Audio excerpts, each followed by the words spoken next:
नमस्कार दोस्तों, मैं आपका गाइड उजांक और आज मैं बात करने जा रहा हूं जीएस एनसीईआरटी क्यों।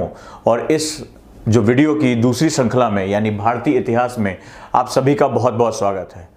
जैसा पहले भी मैं आपसे बात कर चुका हूँ, एनसीईआरटी एक जिसे हम लोग कहते हैं कि देशव्यापी स्तर पर एक ऐसी ऑथेंटिक बुक्स होती हैं जो बिगिनर्स यानी कि जो यूपीएससी में या तमाम अन्य एग्जाम में अपना कॉन्सेप्ट क्लियर करना चाहते हैं या जो चाहते हैं कि उनके जो है वो जो डेप्थ है नॉलेज की वो अपना एक साउंड बेस लेकर चले, तो उसके लिए एनसीईआरटी बहुत ही ऑथेंटिक बुक्स होती हैं।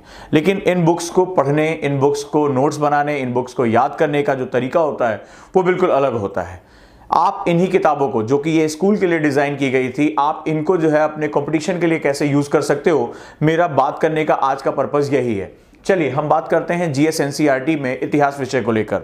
इतिहास एक बहुत ही व्यापक एक विषय होता है जहां पर हमारी सभ्यता की शुरुआत से लेकर और वर्तमान समय तक होने वाले सभी उठापटक को हम लगातार देखते हैं। महत्वपूर्ण बात यह होती है कि इतिहास को जो देखने के साक्ष्य होते हैं वो वर्तमान में उपलब्ध होते हैं। यानी हम कह सकते हैं कि वर्तमान की चीजों को देखकर, अवशेषों को देखकर, हड्डियों को देखकर, मृत भांडों को देखकर या उस समय का आर्ट, पेंटिंग, आर्किटेक्चर, इन सब को देखकर हम अतीत में क्या हुआ था, जहां हम प्रेजेंटली वहां नहीं पहुंच सकते, वहां हम एक अनुमान स्थापित करने की कोशिश करते हैं।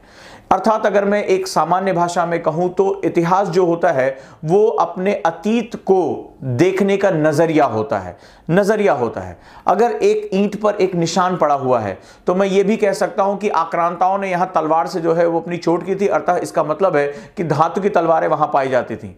एक दूसरा व्यक्ति ये भी कह सकता होगा कि नदी अपरदन के माध्यम से जो है ये निशान यहां पर पड़े हुए हैं। तो ऐसे माध्यम से दो अलग अलग लोग इसके प्रति जो है दो अलग अलग नजरिया प्रस्तुत कर सकते हैं। अतः इतिहास में एक बैलेंस अप्रोच करना बहुत एक जो है संतुलन का काम होता है, बहुत मुश्किल कार्य होता है। और इसमें हम देखते हैं कि कई बार लोगों का झुकाव जो होता है वो या तो दक्षिण पंथ की तरफ चला जाता है या वाम पंथ की तरफ चला जाता है। यहां हमें मध्य मार्ग बनाते हुए अपने आप को अपनी नॉलेज के साथ एनरिच करना होता है। क्या करना होगा? अगर आप यूपीएससी के पेपर्स को देखें या अन्य एग्जाम के पेपर को देखें तो उसके लिए सभी घटनाएं उतनी महत्वपूर्ण नहीं होती हैं। यूपीएससी में वो अपने एस्पिरेंट से या जो अन्य एग्जाम है वो अपने एस्पिरेंट से चाहते क्या है? इतिहास के माध्यम से वो ये चाहते हैं कि इतिहास का अध्ययन करके आप एक भारतीय होने के नाते या भारत का विश्व के साथ जो संबंध है उसके होने के नाते आप किस प्रकार जो है वो इनरिचमेंट यानी वैल्यू एडिशन की बात कर सकेंगे। वैल्यू एडिशन का तात्पर्य यहां ये है कि इतिहास के वो कौन कौन से कालखंड थे जिन्होंने भारतीय दर्शन, भारतीय धर्म, भारतीय समाज, भारतीय अर्थव्यवस्था और राजनीतिक व्यवस्था, इनको एक नया आयाम, एक नया मोड़ और उत्साह दिया।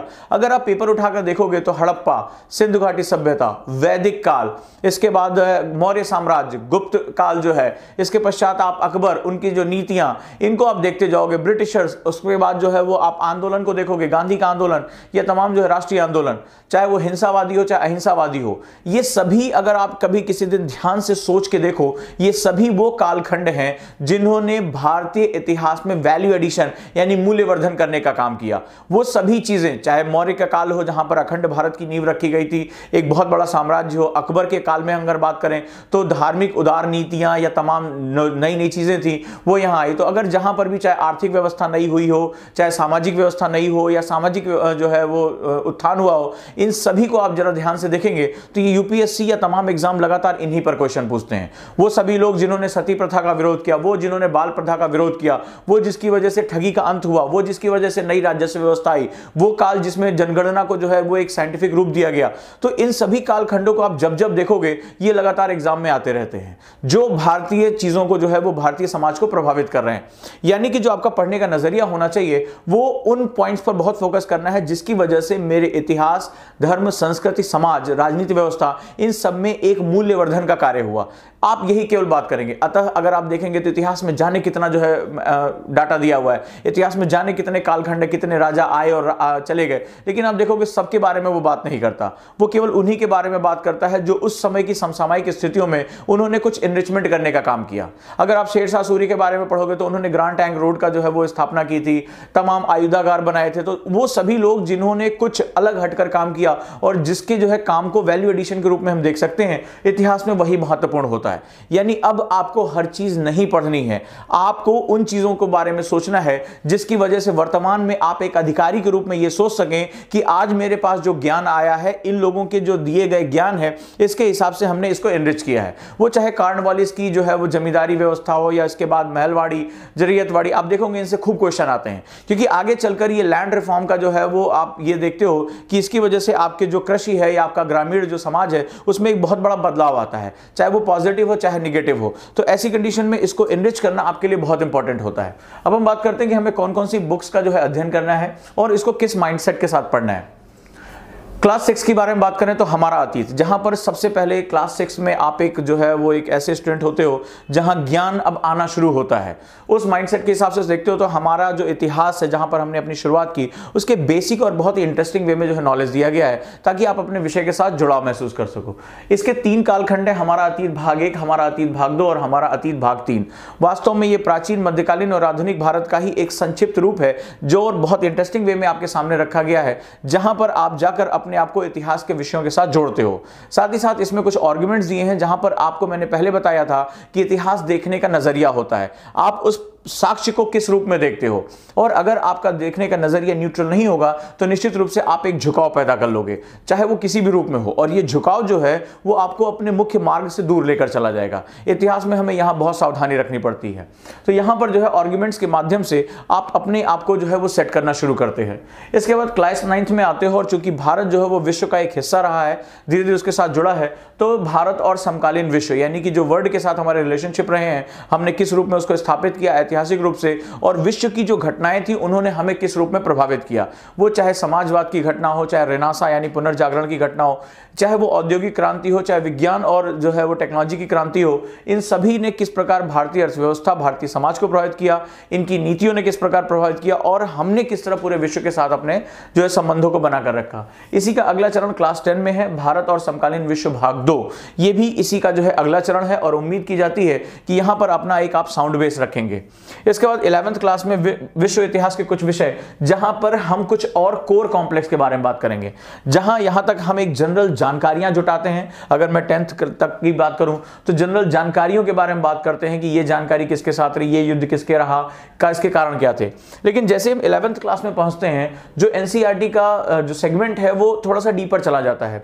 जैसे नक्सलवाद क्या है, या अगर हम बात करें तो विश्व में जो महत्वपूर्ण घटनाएं, विश्व युद्ध प्रथम के क्या कारण रहे थे, सेकंड के क्या कारण रहे थे, उसमें कुछ शब्द होते हैं जो जटिल शब्द होते हैं, कि जैसे समाजवाद की अवधारणा क्या थी, पूंजीवाद की अवधारणा क्या रही है, और कम्युनिस्ट की अवधारणा क्या रही है, इनके पीछे जो विचारों के पीछे जो क्लैश होते हैं, आर्थिक मॉडल कैसे बदलते रहे, और आर्थिक मॉडलों के पीछे विश्व एकजुट कैसे होते रहे या एक दूसरे के साथ संघर्ष कैसे करते रहे।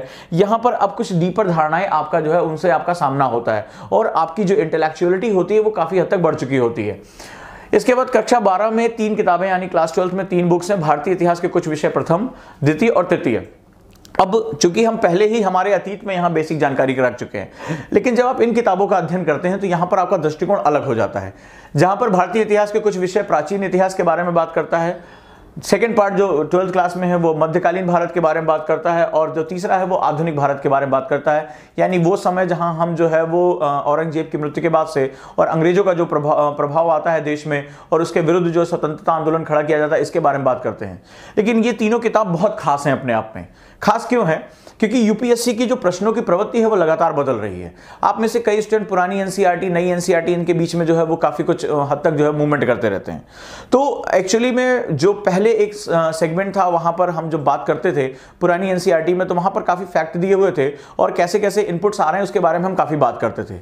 नई एनसीईआरटी के इन तीनों विषयों में कुछ अलग डायमेंशंस के बारे में बात की है। आप पुरानी भी पढ़ सकते हो, लेकिन यहाँ डायमेंशंस क्या है?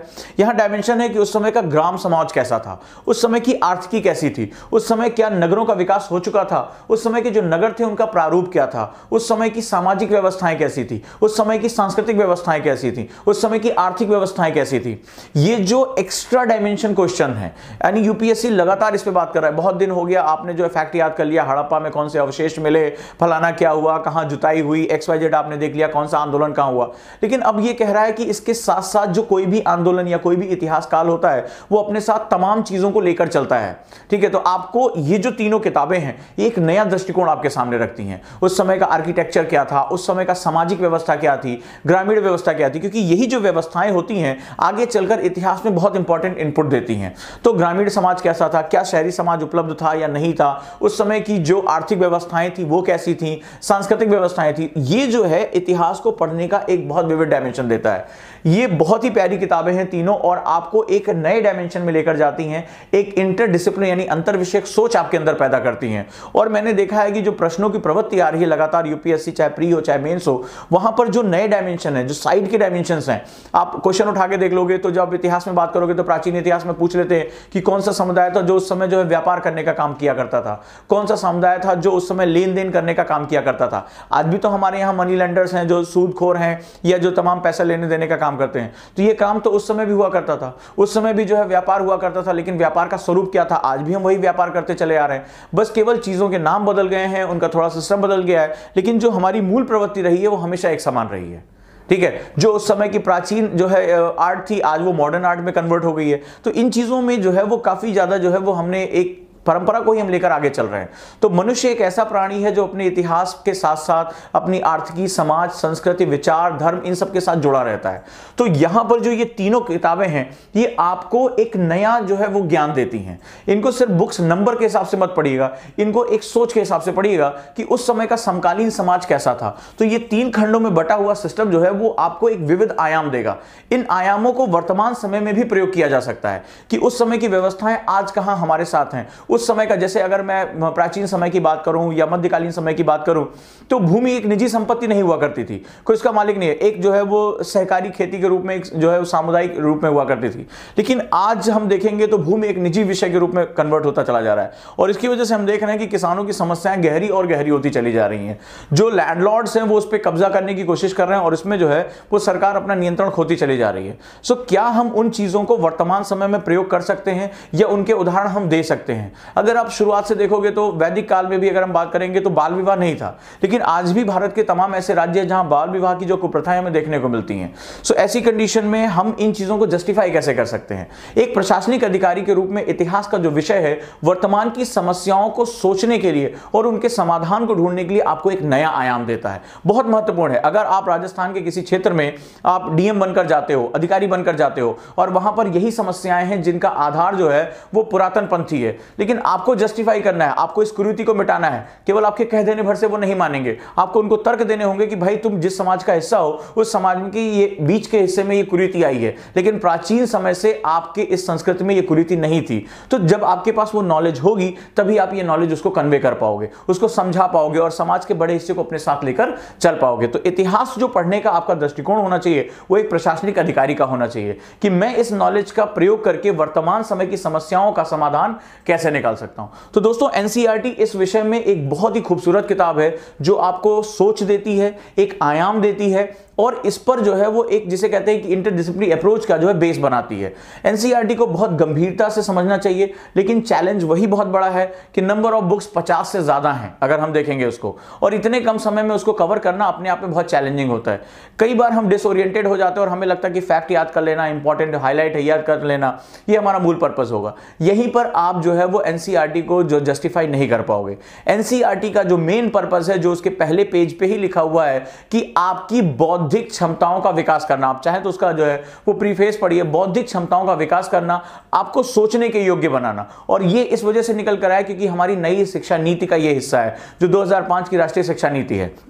यानी जो यूपीएससी भी है वो इसी को बेस बनाता है कि आपके पास एक सोच और समझ की क्षमता होनी चाहिए कि उस समय, अगर आज हम स्मार्ट सिटी की बात कर रहे हैं तो हड़प्पा भी तो एक नगरकालीन व्यवस्था थी जिसके पास दुनिया की पहली स्मार्ट सिटी थी। तो आज की स्मार्ट सिटी जो भारत है वो उसके साथ क्या सीख ले सकता है हड़प्पा के साथ, इन दोनों का जो गैप है वो आप कैसे जो है फुलफिल कर सकते हो। सोचने का जो ये तरीका है वो एक अधिकारियों का तरीका होता है। तो इन किताबों का ये एक बहुत इंपॉर्टेंट सेगमेंट है कि आपको एक बहुत बड़े आयाम में सोचने के लिए इनपुट देता है। तो अब जो जब भी एनसीईआरटी उठाएं तो कुछ समय तक रुकें और सोचें कि एक अधिकारी के तौर पर मैं इस किताब का कैसे इस्तेमाल कर सकता हूं या कर सकती हूं, और आज की समस्याओं के साथ मैं इन चीजों को कैसे जोड़ सकते हैं। और यानी कि मेरे को जो पढ़ने का मेरा मकसद होना चाहिए वो केवल फैक्ट याद करना नहीं है, आंदोलन याद करना नहीं है या घटना याद करना नहीं है, बल्कि उसके विविध जो सामाजिक और आर्थिक और सांस्कृतिक परिदृश्य हैं उनको समझते हुए आज के साथ उसको हमें लाकर जोड़ना है। अगर इस दृष्टिकोण के साथ आप एनसीईआरटी को प्रिपेयर करते हैं तो यकीन मानिए आपका एक बहुत ही साउंड बेस प्रिपेयर होता है।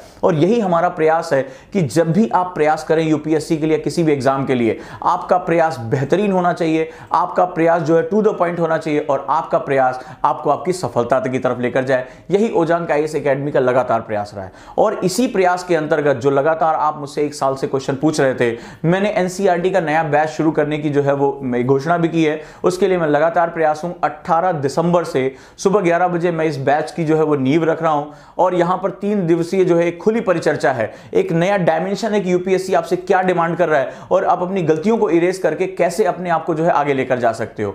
ये कक्षाएं दिल्ली में भी उपलब्ध होंगी और ये कक्षाएं ऑनलाइन भी उपलब्ध हैं, क्योंकि मैंने पहले भी वादा किया था कि जो स्टूडेंट यहां नहीं आ सकता उन तक मैं पहुंचूंगा, किसी भी रूप में पहुंचूंगा।